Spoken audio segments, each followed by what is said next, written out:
guys! Welcome back to my channel. So for today's video ay samahan nyo ko at gagawa ulit tayo ng passport invitation using Microsoft Word. Yes, you heard it right ulit dahil nakagawa na ako ng passport invitation na pang wedding before. Ito yung ginawa ko na layout noon and kung makikita ninyo, front and loob lang or yung front and back lang yung ginawa ko noon and hindi ako nagsasalita. But this time, ipapakita ko sa inyo lahat ng alam ko na kailangan natin gawin para sa passport invitation. So, ang gagawin natin ngayon ay wedding invitation na passport style na ang color motif na gagamitin ko ay navy blue. So, of course, ang color motif ay depende sa kung ano yung color motif ninyo sa inyong event. Pero this time, ang gagamitin ko ay navy blue. At sigurado ako na masusundan ninyo ang video na ito dahil magsasalita na ako and sasamahan ko kayo kung paano ito gagawin. So, hindi tulad doon sa mga ibang videos ko na as in, click lang ng click yung ginagawa ko doon at hindi ko i-explain or hindi ko sinasabi kung ano nga ba yung mga kailangan gawin. But this time, sasamahan ko kayo at samahan nyo ako na gawin ang layout na ito. So, magsasalita na ako at i-explain ko sa inyo yung mga gagawin natin. So, ipapakita ko ulit sa inyo yung aking screen. But before that, kailangan nyo muna na i-prepare yung mga kailangan natin, which is yung passport seal. So, ganito yung itsura ng passport seal at yung airplane na may heart shape. So, ganito naman yung kanyang itsura. So, yung part 1 muna or yung pinaka-likod or pinaka-labas lang muna ng layout ang gagawin natin para hindi kayo ma-overwhelm sa paggawa ng inyong layout using Microsoft Word. So, asahan ninyo na ang paggawa ng passport invitation natin ay mahabang proseso. So, madaming videos ang i-upload ko dito para maisa-isa natin yung mga kailangan natin gawin. As in, hanggang sa envelope, ganyan. Sa paggawa ng ribbon, sa paggawa ng belt, ipapakita ko sa inyo mismo kung ano yung mga kailangan natin gawin. But this time, kung ano muna yung kailangan natin gawin, yun na ipapakita ko sa inyo, which is yung labas ng ating invitation. So, doon na tayo sa ating screen at papakita ko na sa inyo paano na tayo matagalan. So, itong gagawin natin na layout, yung pinakaunang layout natin, which is yung part 1 nitong ating passport invitation. At sobrang dali lang nito dahil hindi siya masyadong madetalye pa. So, sana masundan nyo ito. So, tara na sa aking screen. Nandito tayo ngayon sa aking screen at papakita ko sa inyo kung paano natin gagawin itong ating passport invitation. So, yung mga kailangan natin na images dito na kailangan niyang i-prepare ay itong mga to. Ito ay yung ating passport seal. So, ganito yung kanyang itsura and yung heart shape na airplane. So, ganito naman yung kanyang itsura. So, idadrag ko na lang yan, pero of course, pwede din yung insert, ganyan-ganyan. Pwede natin na gawin yun. Pero para mas madali, idadrag lang natin yung images na kailangan natin. And, ang gagawin natin na layout ngayon ay ganito yung kanyang itsura. So, nakagawa na ako. Ayan. At yun na lang yung susundan ko kung paano siya gawin. So, ganito yung magiging itsura ng ating layout. So, ituturo ko sa inyo as in lahat ng steps natin dito. So, ito yung ating default na paper. So, of course, kailangan natin palitan yan into 7 inches by 5 inches. So, naituro ko na sa inyo kung paano natin palitan yung paper size ng ating Microsoft Word. So, ganito lang siya. 7 inches by 5 inches. Okay. And then, kung mapapansin nyo, naka-portrait siya, gagawin natin siya na landscape. So, pupunta tayo ng layout and then orientation at gawin natin na landscape. So, sana, or dapat nakahiga yung ating paper. Yan. So, ang next na gagawin naman natin ay mag-insert tayo ng box. So, punta tayo ng insert, shapes. So, medyo mabilis lang ako magsalita ngayon. So, sana masundan ninyo since nagsasalita na ako. Sana sundan nyo na lang yung mga sinasabi ko dito at yung mga kiniklik ko. And then, pipilit tayo nitong box. Drag natin na ganyan. And then, punta tayo ng shape fill. Palitan natin ng navy blue. So, ito yung navy blue. So, of course, depende yun sa motif ninyo. And then, yung outline natin ay no outline. Tapos, dapat lahat ng paper natin ay makukover natin. Tulad ng ganyan. Okay? And then, next ay pupunta ulit ako ng insert. Gagawa ako ng line sa gitna. Pero ang gagamitin ko is ito pa din. So, idadrag ko lang siya na ganyan. And since yung pahiga natin ay 7 inches, hahatiin ko siya para makuha ko yung gitna. So, ang size nun is 3.5 inches. So, pupunta ako ngayon dito. Nasa shape format ako, pupunta ako dito. So, yung height is 5. And then, yung width niya ay 3.5. Ayan. And then, dapat isagad nyo yung line sa pinaka-gilid dito para makuha natin yung line dito sa gitna. And then, yung shape fill, of course, no fill. Tapos, yung line, palitan lang natin ng hindi masyadong makapal. Gagawin ko siyang 1/4. Ayan. So, ito na yung ating line dyan. Next ay mag-insert na tayo ng wordings. So, punta tayo ng insert, shapes, and then another box ulit. Drag lang natin. And then, mag-add text tayo. So, right-click and then add text.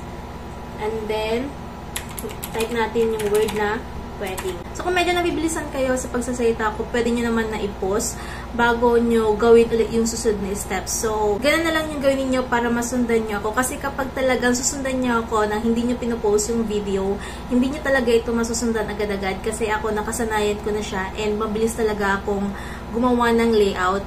Lalo na kapag ganito, nagsasalita ako kasi sinasabayan ko siya ng salita kaya mas mabilis ko na siyang gawin.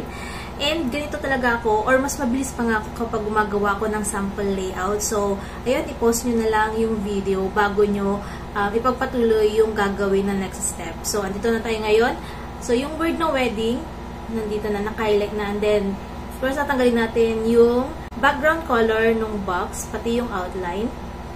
And then, hayaan lang natin na puti yan since dark naman itong ating background. And then, pupunta ako ng home. Palitan natin yung font style.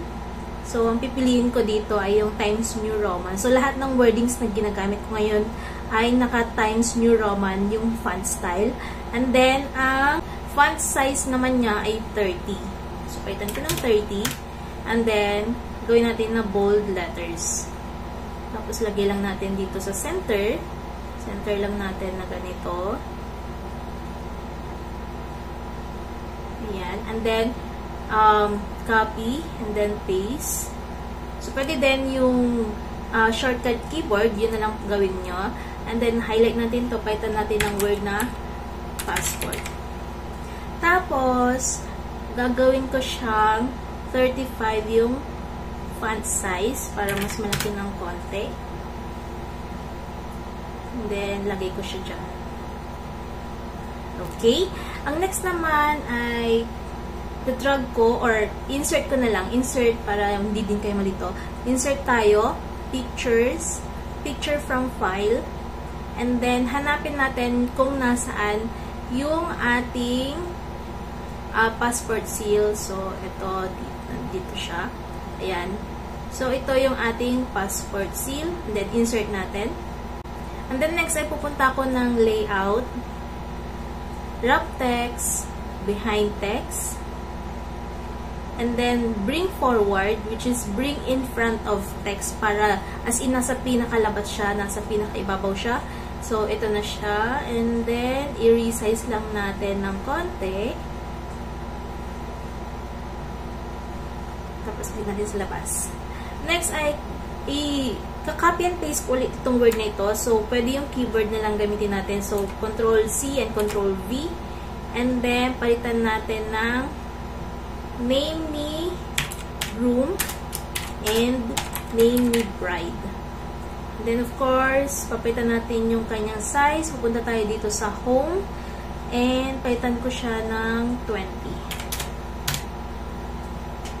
Okay. Tapos, palitan ko ng konti yan. And then, i-ayusin lang natin siya dito sa baba ng ating seal.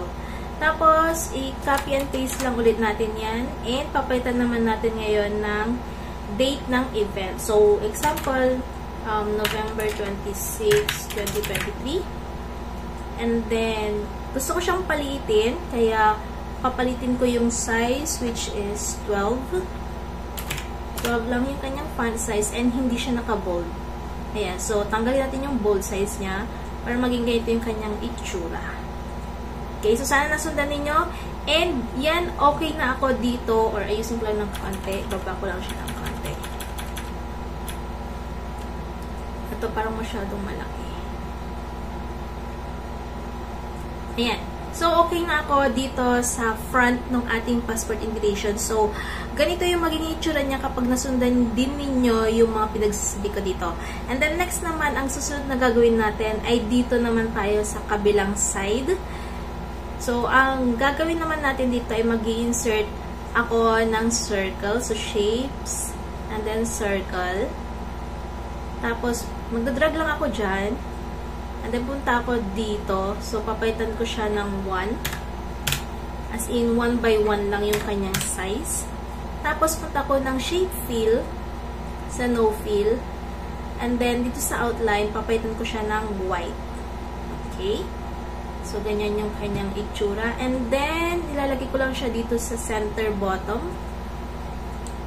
And, copy-paste na lang ulit natin siya para mag-doble siya. And then, papalitan ko yung size niya ng 0.6.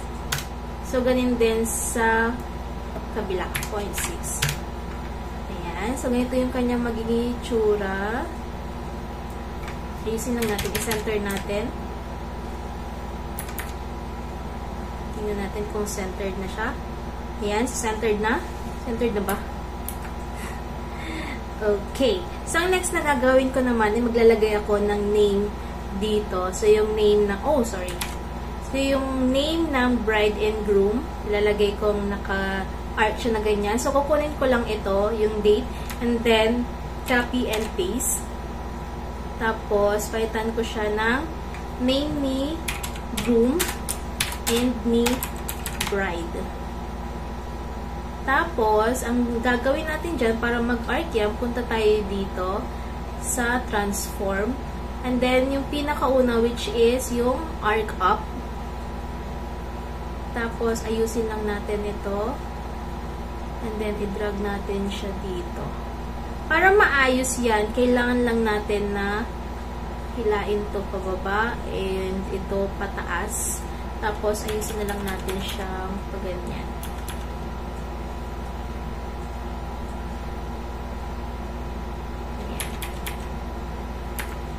Ayan. And then, next naman ay i-control Control C or Control Copy and Control V. And then, papalitan ko naman siya ngayon ng word na wedding. Tapos, punta ulit ako dito sa transform. And then, yung art down naman ang pipiliin ko. Tapos, yun naman ilalagay ko dito sa bandang baba. Pagkatapos, ito naman, control copy and control paste ko ulit siya. And then, papalitan ko siya ng 11. Tapos, sa baba is yung month and then 2023. So, ganyan yung kanya maging itsura. Tapos, pupunta ko ng home dahil gusto kong i-bold yung November. Yung month. And then, i-resize ko lang siya ng ganyan. And then, yun naman ang ilalagay ko dito sa gitna. So, center lang natin. Ayan.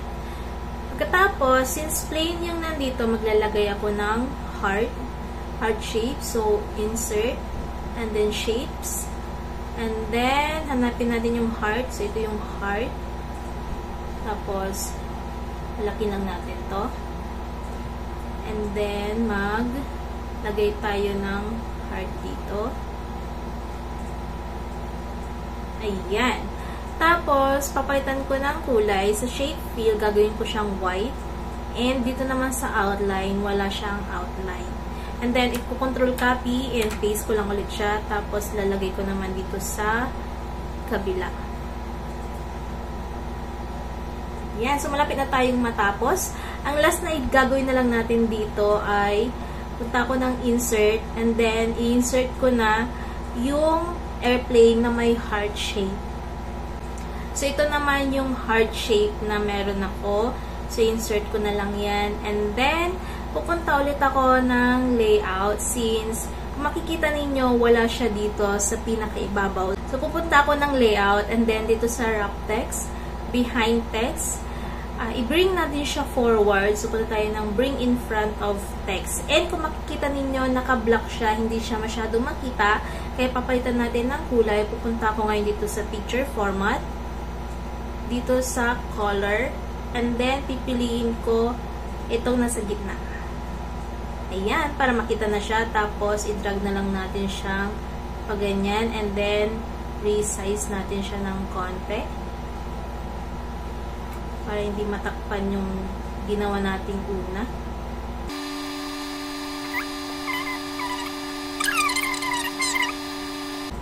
Ayan. Tapos, of course, sa inyo na kung gusto nyo tanggalin itong ginawa natin na line dito. So, pwedeng hindi na din. Kaso makikita yan pag pinread natin. Pwede din natanggalin. Pindot nyo lang yan and then erase or delete. So, ganyan lang. Pero kung hindi niya tinanggal, ganyan yung kanyang itsura. Pag tinanggal ninyo, of course, wala siyang line.